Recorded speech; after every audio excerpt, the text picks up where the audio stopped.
Thanks to everyone who's joining us today. I'm Shannon McFarland. I'm the head of product marketing at Intezer. We're going to be doing the Q&A at the end. I'll be collecting questions as we go, so feel free to drop those into the chat or the Q&A box. So with that, I'm going to pass it over to Ryan Robinson. Thank you very much, Shannon. So hello, everyone. Good morning, good afternoon, good evening, possibly good night from wherever in the world that you may be joining us from. And yeah, as Shannon said, a big warm welcome to our webinar. Today, we're going to be talking about how private companies are getting caught in the cyber warfare crosshairs. And we hope it'll be an interesting webinar for you today. We decided to choose this topic due to its increasing prevalence in our more unstable world. It's in the news a lot. It's happening. It's happening to people we know, maybe happening to companies that you work for. There are many victims, and we feel it's something that we should talk about. A wee bit about myself first. I'm Ryan. I'm a security researcher. I've been working in the field now for about 7 to 8 years within sort of threat intelligence and cybersecurity in general. Mainly, I specialize in malware reverse engineering. Previous roles have been also reverse engineer and also a security engineer. So kind of working on both sides of the vendor side, but also the consumer side of security, trying to protect organizations. I've been around the block a few times. I've got a quick agenda for us. I'm keeping this slide sort of as simple as possible, but we're going to have a quick introduction. We're going to have an attempt at trying to sort of define what cyber warfare is. And we're also going to talk about how it's more difficult than it sounds. And then we have 3 examples in this webinar. They're examples that I've picked mainly to that they have some lessons that hopefully we can take from it and talk about in the end, maybe what you can do from your side to protect yourself as a private organization or even just a civilian. So what is cyber warfare? And the thing is that no one actually really agrees. And in some cases, it's actually quite a contentious term. And we're not going to turn this whole webinar into a debate about semantics. It'd be a very long webinar. So I'm going to put forward a couple of definitions that exist out there, and you can tell me about what you think. I picked up one description from the RAND Corporation. I thought they're quite affordable since they work with a lot of governments and all in a large think tank. They say that cyber warfare involves actions by a nation state or international organization to attack and attempt to damage other nations' computers or information networks. For example, computer viruses or denial of service attacks. Thales, on the other hand, a large multinational defense contractor, they say cyber warfare is usually defined as a cyber attack or series of attacks that target a country. And so between those 2 descriptions that I've thrown out, one is quite a kinetic description, where it's kind of about sort of damaging or destroying something. The second one's slightly more open. And see, the thing is, the truth is that it's never been defined in international law. There's no agreed laws at all talking about this. There's nothing in the United Nations, nothing like that. As compared to kinetic warfare, everyone knows of international laws such as the Geneva Conventions. And, it's usually when it comes to kinetic war, people sort of know where to draw the line. There's a quote that I like in particular, just in regards to using the word war. And it's from Karl von Clausewitz. War is nothing but a continuation of politics with the admixture of other means. Personally, that's the one that I kind of agree with. And where I think cyber sits within that is that it sits within this gray area, or there's quite a well-known term out there called the gray zone of operations. And what people mean by the gray zone of operations is that you have peace and you have war, very black and white, and then you sort of have a gray, a gray zone in the middle of that. And to sort of maybe use an example of what would be this gray zone of operation doesn't exactly include cyber. I'm going to bring up the term hybrid warfare, which is a large umbrella term, which in itself, that term is also quite contentious, includes cyber, but there's a nice example I feel I'm going to use, and probably heard of it. I'm going to use the example of the People's Republic of China.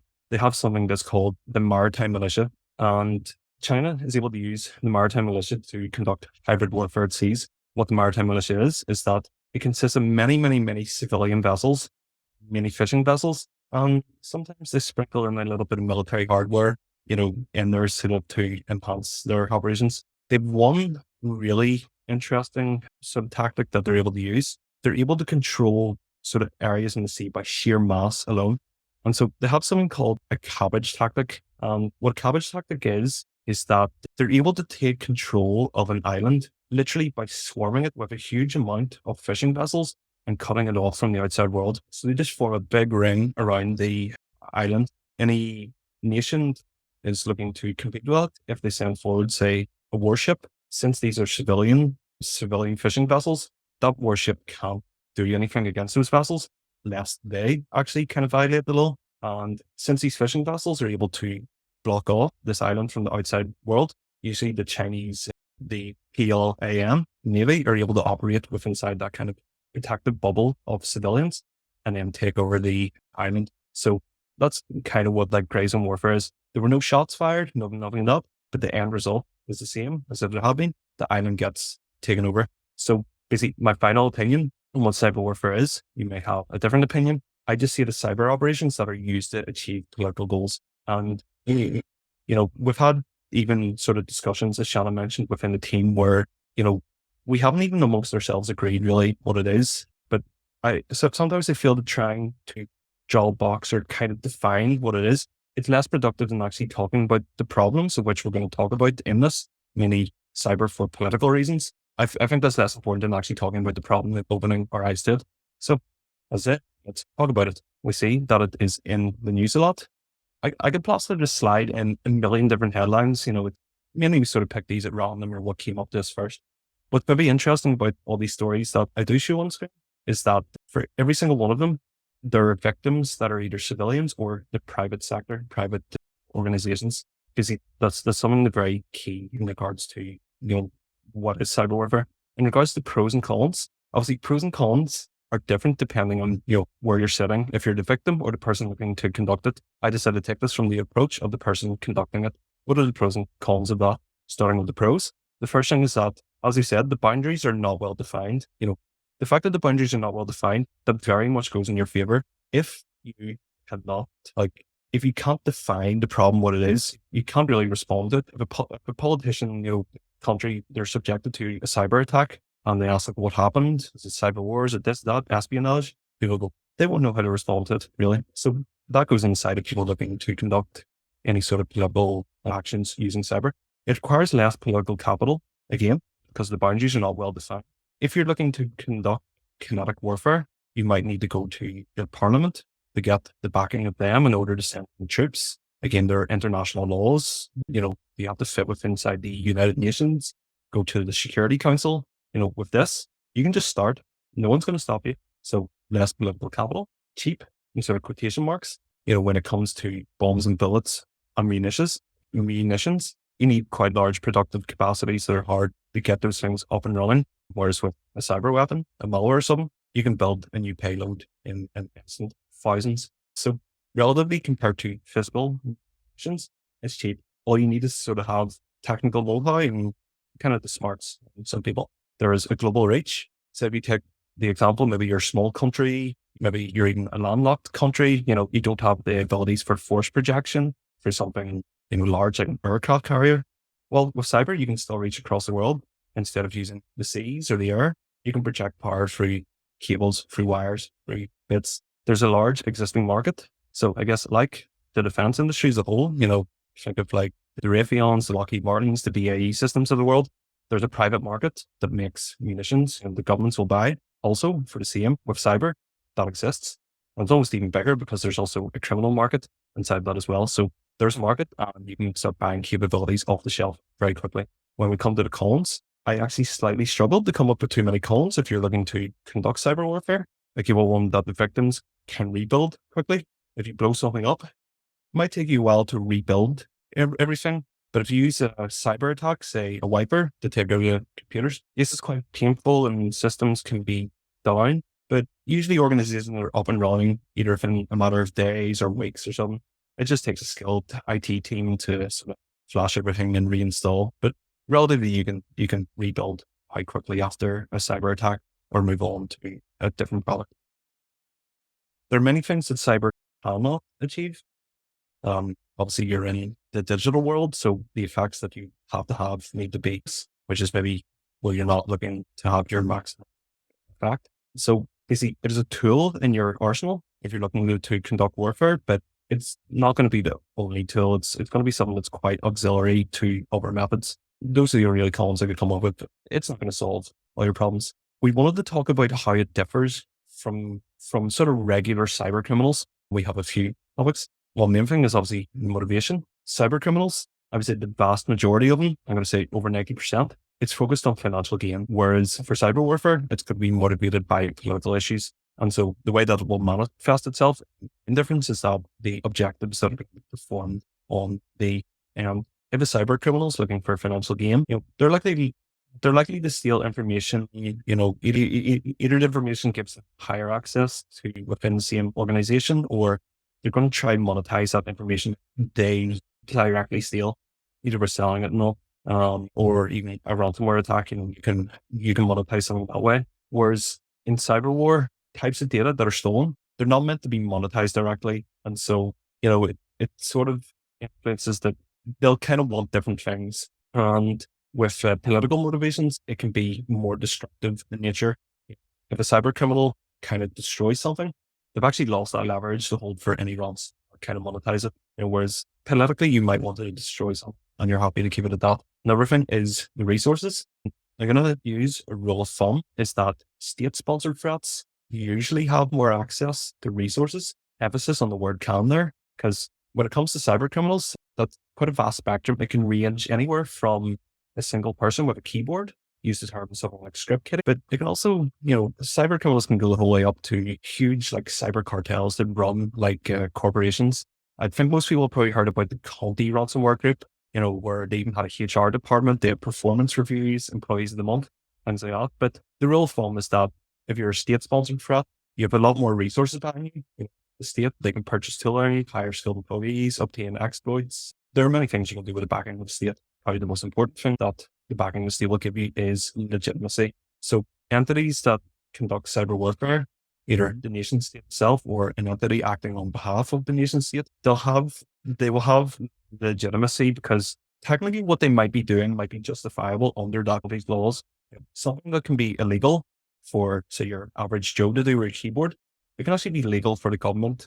Can do, rules for me, rules for thee and not for me. And actually, another slightly interesting thing about this is that legitimacy can also apply to cyber groups, by the way. And I think where this falls into is that cyber criminals can be allowed to operate as long as it fits the interests of the nation state. So the most common example is the ransomware groups that operate out of Russia. Most people really know that the ransomwares that come from that part of the world will check, say what keyboard that you are using in order not to infect, computers from Russia or countries that have an alliance or extradition treaty with Russia.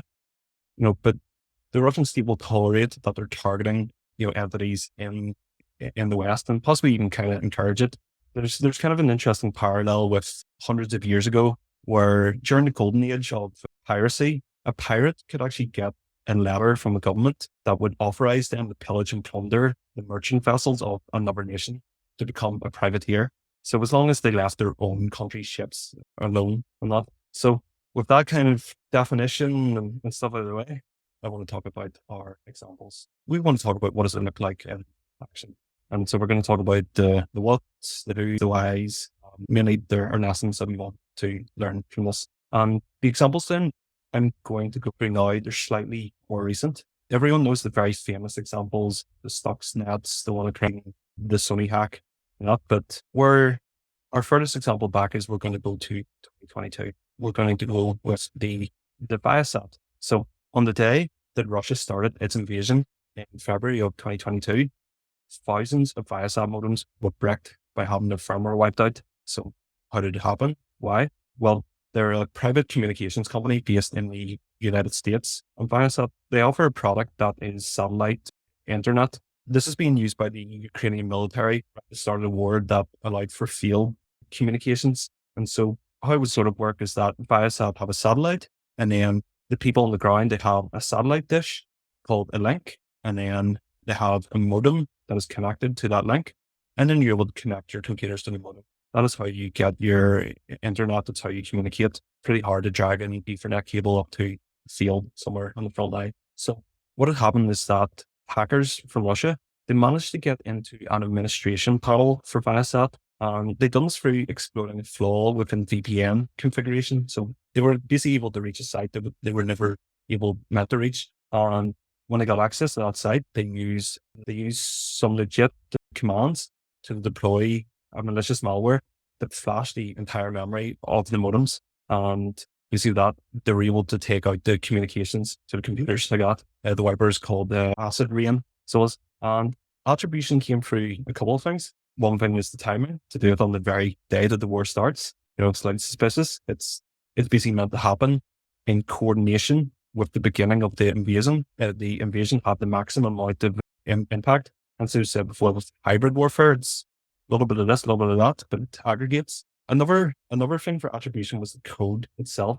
So basically, authorities within the United States managed to figure out the code in Acid Rain shared code with another malware called, which back in 2018, the FBI, NSA, and the CISA managed to point the finger towards the GRU in Russia. And so they're basically able to prove that there was the same code behind it. It's what Intelzer deals with a lot, is code familiarity. So basically, they knew almost immediately who was behind the Acid Rain attacks and who took down the modems. It was the military intelligence of Russia. There's a lesson that I want to take from this is, yes, that's against a country, but not only did this attack have the intended effect of taking down the communications in Ukraine at the wake of the war, but it also spilled over and affected private organizations. So according to news reports online, there were over 10,000 modems were wiped out. There's a really notable example that almost 6,000 wind turbines that were operated by a German company were made inoperable because these wind turbines across the country, they were using Viasat modems to be controlled with back home. So they essentially weren't able to communicate with the wind farms. They couldn't manage them and basically disrupted critical infrastructure within Germany. So it did. And this is the main lesson that I want to take from this first example is, even though you may not actually be the intended target of an attack, it can still spill over and hit you. Many people know about the NotPetya attacks that happened in 2017. Like those attacks, the main targets were meant to be located in Ukraine, but completely unrelated victims were caught in the crossfire, purely because it was like a warning malware. And that actually also brings up a slight point about proliferation of cyber weapons. If I bring up something like NotPetya, again, in the same vein, the WannaCry malware, they spread because they use the exploits Eternal Blue and Eternal Romance. They were developed by the NSA in the United States. So you can really have this crazy sort of situation where almost cyber weapons or exploits that are developed by one country can be, say the US, they can be leaked by a second country, where it was leaked by the shadow brokers. Depending on who you talk to, I believe most people are in agreement that the shadow brokers are from Russia.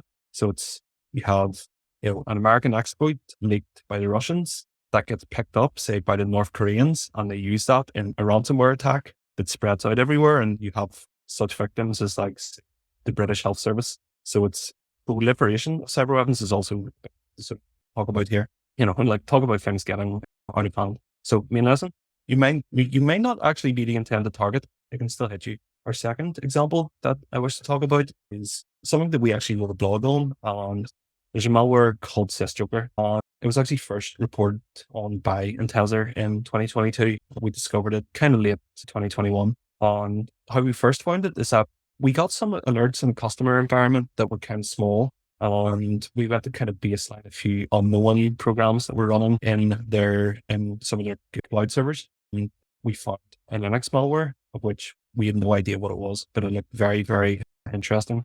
And this is what later became SysJoker. I was targeting one of our customers in an educational institution. So we created some hunting rules to try find more, we were hoping to find multiple Linux samples, but what we ended up finding in the end, actually more interesting. We found a Mac OS version next, and then later on we found the Windows version. Which has to create this blog of like a multi-platform rat. And, but back then we didn't know too much about the threat actors themselves. And so, we put out the blog and we kind of sleep on it. So a couple of years go by and SysJoker actually comes back, but in a very, very different form. And so my fellow researcher, Nicole, wrote a blog about Sysjoker coming back, but in the form of Rust. So that, and from that, since we're doing a period of a couple of years, we decided to turn this into a group.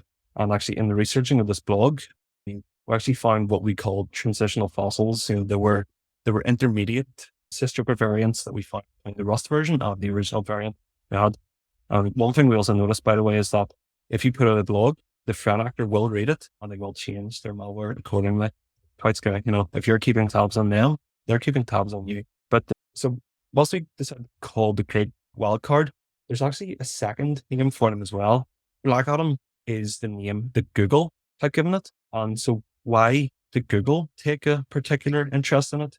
Well, if you think back to our first blog, they were hosting the Sysjoker payloads on drive links on the Google Drive. And obviously, when Google seen that, they were slightly alarmed. So they took action to take down the drive links, which actually caused the threat actor to move over to OneDrive by Microsoft. And in this thing, so Google, they actually directly link it to Hamas. We're not exactly sure they knew that, but knowing Google with people that create accounts in Google, that was the drive links, they probably have some telemetry that they were able to point at. But basically, when they resurfaced as well, the war started last year. We saw like cyber warfare operations being conducted mainly against the contractors for defense, educational, and transport. So it's kind of a critical infrastructure. So, and what Google talks about, I've seen this, it's very, very interesting. They talk about the infection vectors. So Wildcard, they would reach out to software developers in their target organizations, say like the defense industry, and they would pretend to be a recruiter for another software development company, and they would send them over a coding assignment that was hosted on GitHub, and they would ask the target to perform like a few tasks to sort of assess their skills, like, hey, do this task and that task. But there was actually hidden function inside these projects that they served them. So when you ran these projects, the code you were focusing on was very different. When it ran the background, there was a function that actually downloaded a zip file and executed a payload inside that zip. And they found out that the payload was Sysjoker, hence linking all this together. And so the lessons that I probably want to take from this one is that cyber warfare doesn't need to be conducted by a nation state entity in itself. It can happen from a non-nation state entity, such as a terrorist group. There's even an example in my own country, in Northern Ireland, where the security services bugged a house for some terrorists, and the terrorists were talking about doing some bombing operations. But one thing that they also discussed is that they also wanted to open up the ability to do some cyber attacks. So we see that like non-nation state entities can do it, and there's also the ability that proxies for nation state groups can also do that. And so in the case of Iran, that's really, really true, is they like to use proxies to do their operations. And so something that we see is that even though they're non-nation state groups, they're actually getting very, very sophisticated, and like quite advanced techniques that they're using, and even customized payloads for like their high value the targets that they want to go against.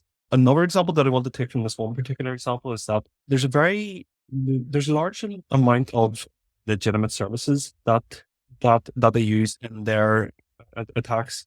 There's things like LinkedIn, there's Google Drive, there's GitHub, there's OneDrive.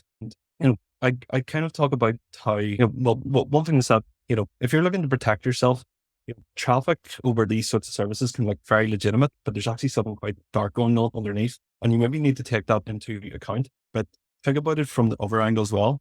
Yes, you may be in the crosshairs, as the victim and being targeted and using these services. But if you're these service providers yourself, you don't want your products, your services, essentially, you don't want your company's products to be used to help facilitate cyber war, which it is actually happening. Yeah, it's something that you may not want to happen, as it can be quite damaging to your company's reputation, their reputation or their brand. You can think of something similar like supply chain operations, something like Kaseya. It's like, it doesn't look good for the company that, the supply chain attack is conducted through, never mind, being the end victim on that. So there's kind of multiple angles you can come from this. Yes, you can be in the crosshairs, but you can actually be taken advantage of by, in the course of cyber warfare. And so now I'm going to move on to my third example that I have now. It's the icing leaks. People might know about this because one, it's very recent and it kind of blew up on Twitter. Most people think, if you think about a nation state actor, you might think that they look like this, people that are sitting on computers in uniforms, hacking away. And you might have kind of got this idea if you're old enough, I assume most people are, you kind of remember the APT1 report that Mandiant came out with. And they were actually able to specifically finger out a specific unit within the TLA. That probably is what they look like. They have photos of people that were in that unit and they're in their uniform now. But, throughout the years, it's kind of changed a lot. And I mentioned earlier about the private industry. So now they can look like this instead. And so we're going to talk about how the private industry can be used in cyber warfare. And remember, I said cyber warfare sits in the gray zone of operations. Why not use civilians to conduct your warfare? A bit like the maritime militia, the fishermen can conduct your warfare, private industry can conduct your warfare. So on the 18th of February, there's a tweet posted by a user that really, really blew up. And this tweet linked to a GitHub repo. The GitHub repo contained a link of information about the company Ison, and they don't actually know who did the leak, but anyway, the tweet blew up because it showed how the Chinese government were using private industry to conduct cyber warfare operations. And people really were in shock about how many victims that Ison had compromised. Who Ison are? Essentially, they are a contractor that specialize in red teaming activities and spyware development. So they were selected as a contractors specifically for the Cybersecurity Bureau of China's Ministry of Public Security. I believe it's roughly comparable to the FBI in the United States. But yet the leaks were very, very surprising. And I think probably the most surprising thing about the leaks was the technical capabilities that Ison had and how they hacked organizations all over the world. Since the leak contained the victim lists, that there was a huge amount of victims, how much that they had stolen from them. There's one thing that I want to bring up is that the leaks contain pictures of PDFs that were kind of catalogs of the attack. They really, really remind me of the Ant catalog. Some people know this. There was the NSA had a leak of products of stuff that they used to spy on foreign targets of the United States, and other Five Eyes members use this. So this is where like the malware called Reagan comes from. That was also being used by GCHQ in the United Kingdom. But yeah, so on the left, one of the Ant catalog things, and on the right, one of the many pictures of what was in the Ison leak. It's very, very similar. So many countries have been targeted in these leaks, and they come from a range of industries. The non-exhaustive list of countries that there are, I have a few of them written down, again, non-exhaustive.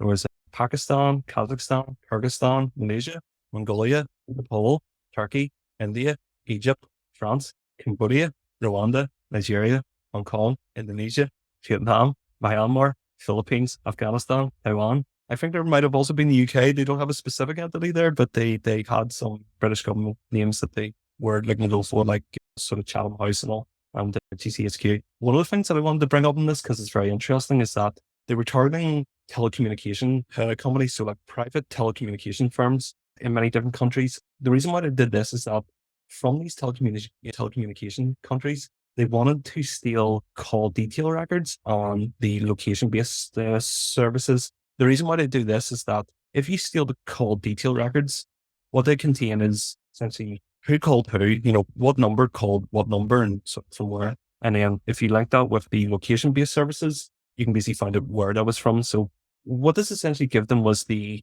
capabilities to, if you were the Ministry of Public Security, if there's someone that you're trying to track, like a dissident or someone that's specifically that you want to do sort of cyber warfare, all you need is their number. You can go into this data and you can pinpoint almost exactly where they are relative to the broadcast hour when they made their last call. And there's actually a personal anecdote from Intelzer, by the way. Last year, we were doing a POC with a customer. There were some suspicious alerts in their environment. We used one of our products. We have a really good product that does in-memory scanning for endpoints. And we found a ShadowPad instance running in memory during this POC. And we found it was kind of related to this. When the victim lists of Ison came out, we found out that was who was operating. So almost like the sister example affecting our customers. ISIN also did that the same. It's quite crazy. Like it really kind of hits home with us. And so medicine for this third example is that I sort of want to highlight that private companies can become part of cyber warfare activities. Private companies are already big in the defense space. So I mentioned before, private companies make weapons that governments buy. The same thing exists for cybers. Those companies that do this sort of thing, they're maybe less well known, but there is a market, and governments are very, very willing, very, very willing buyers of those products. And again, since there's no international laws that regulate this sort of things, who you use these cyber weapons on, it doesn't have to be other governments. It can be private companies, civilians. Again, you see in the ISIN links, it's just a heap of private companies in there. And so it kind of draws us down in the thoughts like where we are. Those are the sort of three examples that I want to go through in regards to, figuring out whether you'll be a target or not. Maybe some people almost call actually their companies having targets from like a APT or a nation state for sort of political reasons. You really need to figure out what is important, to your company. If you take like the Viasat hack again as an example, how you respond to something like that, it really depends on who you are. You need to understand your company itself as a whole. Say, if you're someone like Viasat yourself, and you have a lot of customers that might be strategically important to other nation states, the lessons can be to do with, obviously, but VPN configuration, but, putting in mechanisms to validate the software that you push down to your products. So some login, maybe principles of least privilege. If you're sort of on the opposite side, maybe like we talked about the wind farm operator, your risk could be in not what happens if our means of communications go down. How sort of damaging would that be? So in that case, maybe it's less about VPN configuration, more your lessons are about like having a backup system. If your critical systems go down in one way or another, you need to have some sort of backup way or either way of recovering quite quickly so that you don't disrupt your operations. It may be quite easy from where I'm sitting, to say that do your risk analysis and then go out and do it. If you work in like a big company, you might know there's sort of politics, different priorities, there's many things at play and you might not get to address the risks of say like cyber warfare. But if you feel that there's a strategic cyber threat facing your company, especially from political kind of cyber warfare things, make sure that the leaders or the decision makers in your company sort of know about this. Step one, kind of start to like talking about it. And unfortunately, maybe pessimistically, the world's becoming a bit more unstable, but genuinely the stuff really is sort of happening. Back to the screen with the news, it's happening a lot. And I actually sort of want to thank Shannon in regards to making the contents of this webinar. Just as we were making it, there were so many examples coming up, and even from like, I think the picture you write, even the past like 24 hours or 48 hours, like it's just, the stuff is just so pervasive now. It's happening a lot. And from my view, it's only more of it's going to happen. Everyone remembers the old stories of, like the WannaCries and the NotPetches, stuff like that. There's going to be future stories. We're not really going to see the end of it. Like, genuinely, there were so many examples that we could choose from. So, where did bring in how to defend yourself? Generally, it's kind of hard to say because it's so vast. There's no really kind of one shoe fits all approach. So they're kind of general, but they're very, very true statements. The first thing is to talk about it. What we're seeing in the world's kind of crazy. There's a lot going on. And, the first step is just talk about it and the problem can be addressed. If your leaders are not aware of the problem, they won't take any steps to fix it until something catastrophic happens to the company. You should do the basics right. Again, there's no one shoe fits all approach here, but, there are many things that you have to do. And if you can get the basics right, you actually have a good sort of level of protection. That you want to use the WannaCry example. Most companies would have been safe if they just updated their systems, just update the latest, like to the latest version of Windows. They would have been safe, but they didn't do it. So small things can have a big impact. The term defense in depth, many of you probably will have heard this before, and this is actually quite a good sort of war, and it's like a kinetic war comparison. You have many layers of defenses. So, in a kinetic war, you have trenches, tank ditches, pillboxes, like anti-air cover, all these many things that all kind of synergize together as like part of your defense. It's the exact same in cyber. It's like very, very true. If your perimeter like fails, say maybe your email security didn't pick up like a malware attachment being sent through, and then your employee will open that attachment and run it, you want to hope that then you have an endpoint protection solution that's going to stop that.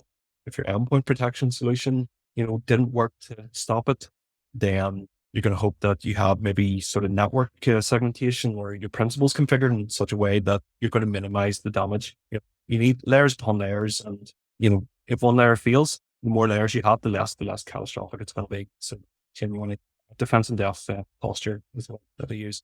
You need to have that. Have a plan to recover, and it's maybe going to set back in with the pros and cons. Like if you have a plan to recover, you can get up and running again very quickly. This is especially true in the case, with like a wiper or a ransomware attack, is that most of your costs from this come not from like the attack itself, or, in the case of ransomware attack, paying the ransom, even though in one account not paid you, there was no intention to pay the ransom or that to give you a key if you did pay the ransom. But most of the costs for you come from not operating as a private company. Time is money. If you're not operating, you're not making money. And also, if you have a plan to recover, that's going to save you a lot of money in the long run. And I always thought I was kind of pessimistic, so that topic, doing public with the world in general. But, something slightly positive is most likely you will not be targeted. But like, as we have seen in Pezzer, it's happened to multiple of our customers. If any of you also work in other security vendors, you'll have your own kind of battle stories, like where kind of nation states are, and bigger the company or the bigger security company, you might have the more stories. And so I sort of leave you with me that the chances are low, which is good, but they're not zero. They're not zero. It can happen. It does happen. We've seen it happen. Let's talk about it. And so with that, I kind of wrap it up. I would like to know if there's any questions that anyone in the chat may have. And thank you for taking the time to listen. Great. Thanks, Ryan. I've got a couple of questions coming in. I want to start with questions. I know we have a couple of customers here, in addition to people who are just interested in the topic generally. And so I want to start with a question from one of our customers. Thank you for asking. I'm going to probably answer some of these a little more than Ryan, but he can chime in because they're actually product questions. And so the first one that I want to, is Ryan, you can chime in because you know a lot about what we're seeing as well as threats, is have you seen that the integration of Intezer with other security platforms has provided customers with enhanced visibility to threats? And I know Ryan just shared a couple of examples directly from our own experiences of customers. We've definitely been seeing the more that people are able to funnel things from their phishing pipelines, their reported phishing emails. We're taking in SIM alerts right now. And especially a lot of, I know from hearing from our team, a lot of things end up getting caught on the endpoint. And the memory scanner that we are able to automatically launch through automatic triage is actually, as Ryan mentioned, able to catch things even in POCs that were otherwise going undetected or detected at low to medium severity, where they can really get hidden and sometimes overlooked or not really found until there's a more severe alert that brings it to attention. Ryan, do you want to chime in about that, about the enhancing visibilities via integrations? Yeah, no, that's pretty much it. And again, the examples that I use is that, the alert always starts off, it's like something like low or medium. So specifically the one where we found in the POC environment, the alert itself was that it came from the endpoint protection, and it was like a living off the land. It was like suspicious execution using a legitimate binary. And it's kind of like, okay, there's something maybe suspicious there, and so you then start using integrations through the products to look deeper, so you start going there, okay, suspicious execution using a legit binary, a lot of those like living off the land things, they're used to sort of, maybe it'll reach out and then grab a script or something, and then it'll execute like a payload in memory. And that's, that's again where the endpoint scanner becomes really good. So it's like, it's always something that starts off as like low or medium. And then when you start pulling the thread, you start, you hope it's something maybe light, like a crypto miner involved, but we pull forward and we go, oh dear, it's an APT. Yeah, it happens. And so that's why it's like, and that's kind of brings into the defense in depth point, is that one system's not going to catch everything. You need this kind of like, all these different systems like kind of synergize, with each other, and that gets in. But yeah, in regards to our specific products, the endpoint scanner is a very good one. And just actually our malware detection in general is like quite good. A lot of vendors, like, they don't try to get every single malware and fully identify it. That they're just like, look, we want to know like the bad behavior behind it, but generally it is also important, and we see it as important to like identify, because context is really key. I'm not, we find crypto miner kind of side of release, but we find something different. Yeah. Yeah. And that's an, as the product marketer here, one of the things that really helps us to differentiate and that we're able to add more visibility to those threats is because we are able to really give a lot more detail about really what did we find, going deeper, pulling more evidence, and really looking into it in a way that can really give the analysts who are reviewing that queue a second opinion. And it helps the information that we're able to pull from our different ways of analyzing it really help us to provide a new risk category and to prioritize and really escalate. Hey, it came in as low severity, but actually this one should be escalated to your team because we found something deeper in that low severity alert that you should really be worried about. Yeah, actually, there's another thing what the add is that, and it's something that I quite like about our product. Yes, our customers actually usually want to see that we identify something, and it all comes up red, and we can tell you what it is. Personally, as a researcher, my personal thing, I'm sometimes quite excited when something comes up as unknown. That actually specifically what happened with like the Cisco, for example, is that there was alerts that were generated that were lower severity, and when we were looking through and trying to baseline, there was nothing that flagged up as red in regards to malware, but there was a few unknowns, and then so we're like, let's actually narrow down in on those unknowns, and when we narrow down it, that's when we found this joker. You see, it's taken off from there. It becomes very relevant years later. Yeah, and we've got a question here about kind of the what do we do different that helps us find these kind of things. The genetic analysis is one of the things that really differentiates our product. It's something that we've been really refining that engine for years to really be able to say, hey, this is an unknown malware, but we can tell you by looking at it, it's doing this, which are really bad, or which are suspicious, or which are concerning. But it helps to be able to uncover things that are, known malware or partially known malware, reused pieces versus something that, hey, this was written from scratch and potentially is a really scary thing that's targeting you specifically because it was written custom for your systems. Ryan, do you want to add anything more on there on kind of what people can expect differently to come from, Intezer, and what we're pulling in that's giving them something different than they're getting from, their endpoint security or SIM already? Something different. Again, the thing that, again, if I were to sort of shell ourselves, I just think we're really good at the genetic coding. Also, obviously, the company has the patent and everything on it. It's like we just have really good data in classifying malwares, especially. There's even some amazing stuff that you can do where the same developers will develop different malwares, and even for different people, and so you can end up finding snippets in places where you don't expect. And actually, that's exactly how the WannaCry was able to be attributed so quickly, is that there was just a tiny snippet of code that came from a completely different North Korea malware that just happened to be inside WannaCry. And when other people did notice it in Google and all, but again with our product, it became very clear as well that it's you can get these little kind of gems. Sometimes it's actually sometimes quite exciting, to see a small overlap of code. Yeah, it's great when you can detect 100% of something, but if there's a little 5% snippet there, it's also really interesting. It can kind of tell you that the same person is behind this.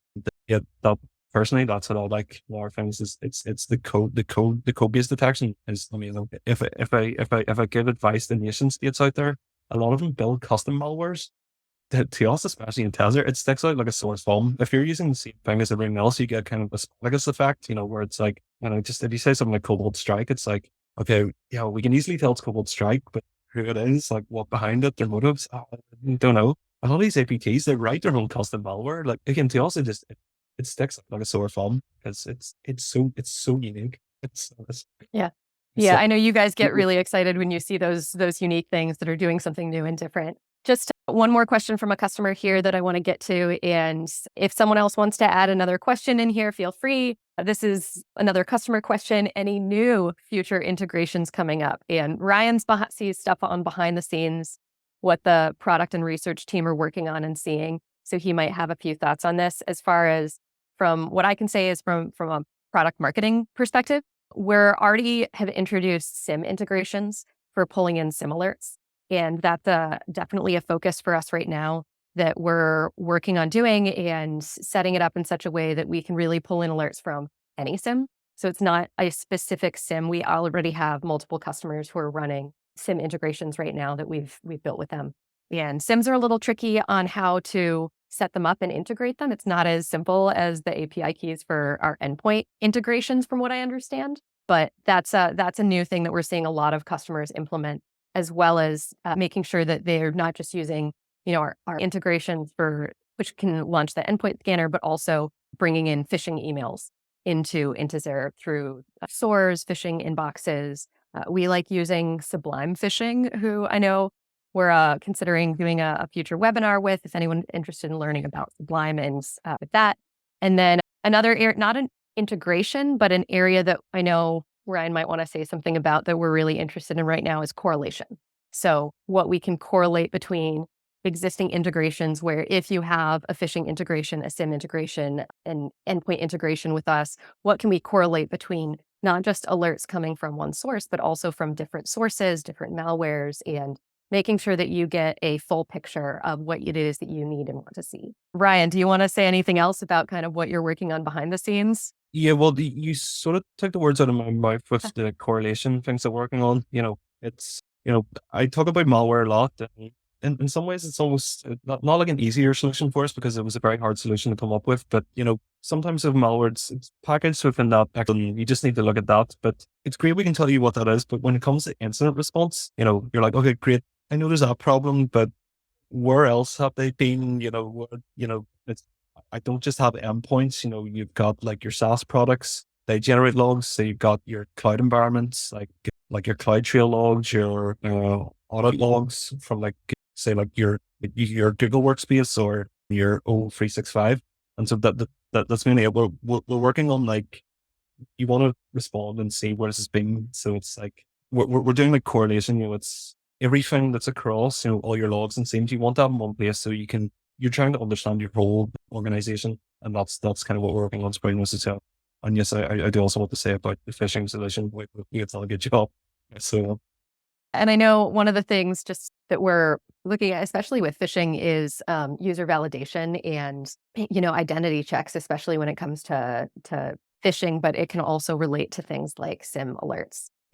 Are another area that we're have some things going on. Yeah, with the identity alerts, it's especially like many people out there, you'll have something like Okta or JumpCloud or whatever your identity provider is, and there's alerts they will generate as well. Either the alerts will be generated, I know Okta can generate alerts itself based if they think that like password spraying and stuff's coming towards you, but sometimes there's stuff that you want to do on your side where maybe, with Okta, so you can get the location that someone has logged in from, and maybe you push that data up to your SIEM, and then you do a comparison possibly with your HR software, whether they're even located there, like should they be logging in from that location? Is it that when it comes to identity threats, we're also working on, and it kind of comes into the coordination engine. It's like, if we know that there's an IP address, maybe that's bad, and then, logs are coming from your identity provider up to your SIEM, and we're able to pull something out of malware and then correlate it with that can also give you an impact when who specifically is impacted. So,